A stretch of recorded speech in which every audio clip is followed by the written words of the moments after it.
আরজিকর মামলায় কোনো হস্তক্ষেপ নয়, কোনো হস্তক্ষেপ করলো না কলকাতা হাইকোর্ট।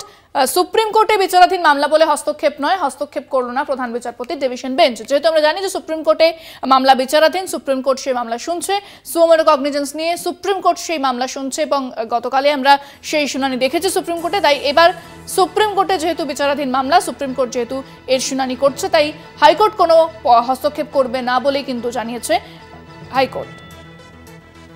কোনো হস্তক্ষেপ করলো না এই মামলায়, আরজিকর মামলায় হস্তক্ষেপ করলো না হাইকোর্ট। সুপ্রিম কোর্টে বিচারাধীন মামলা বলে হস্তক্ষেপ নয়। ফোনে রয়েছেন প্রতিনিধি পীযূষ কান্তিনাগ। পীযূষ, যে বিষয়টা বলা হচ্ছে যে এই আরজিকর মামলা যেহেতু সুপ্রিম কোর্টে বিচারাধীন, তাই হাইকোর্ট হস্তক্ষেপ করলো না। আরজিকর সংক্রান্ত মামলাটি যেমন সুপ্রিম কোর্টে বিচারাধীন অবস্থায় রয়েছে, ঠিক তেমনি কলকাতা হাইকোর্টে কিন্তু এই মামলাটি প্রধান বিচারপতি ডিভিশন বেঞ্চে যখন এই মামলাটি আজকে ওঠে, তখন প্রধান বিচারপতি ডিভিশন বেঞ্চ জানিয়ে দিয়েছেন যে জুডিশিয়াল ডিসিপ্লিন অনুযায়ী যেহেতু সুপ্রিম কোর্টে মামলাটি বিচারাধীন রয়েছে, তাই তিনি এ বিষয়ে কোন রকম হস্তক্ষেপ করবেন না।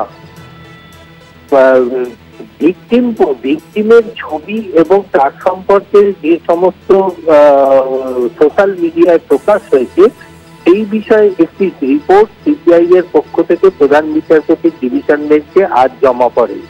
যেহেতু এই বিষয়টি নিয়ে উইকিপিডিয়ার বিষয়টি নিয়েও কিন্তু সুপ্রিম কোর্ট একটি নির্দেশিকা জারি করেছেন, তাই প্রধান বিচারপতি জানিয়ে দিলেন যে সিবিআই এর তরফে জমা দেওয়া রিপোর্ট আজ তিনি খামবন্দি অবস্থাতেই রাখছেন, পরবর্তীকালে শুনানির সময় সেটি তিনি ওপেন করবেন।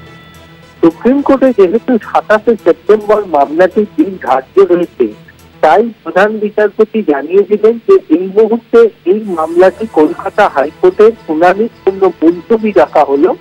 পরবর্তীকালে সুপ্রিম কোর্টের সিদ্ধান্তের পর যদি আবেদনকারীরা মনে করেন, তাহলে সেক্ষেত্রে প্রধান বিচারপতি ডিভিশন বেঞ্চের দৃষ্টি আকর্ষণ করে ফের শুনানির দিন ধার্য করা হবে।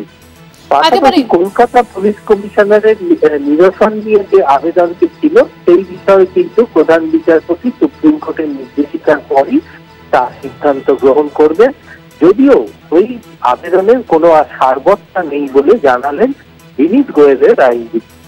একেবারে পীযূষ, তুমি সঙ্গে থাকো।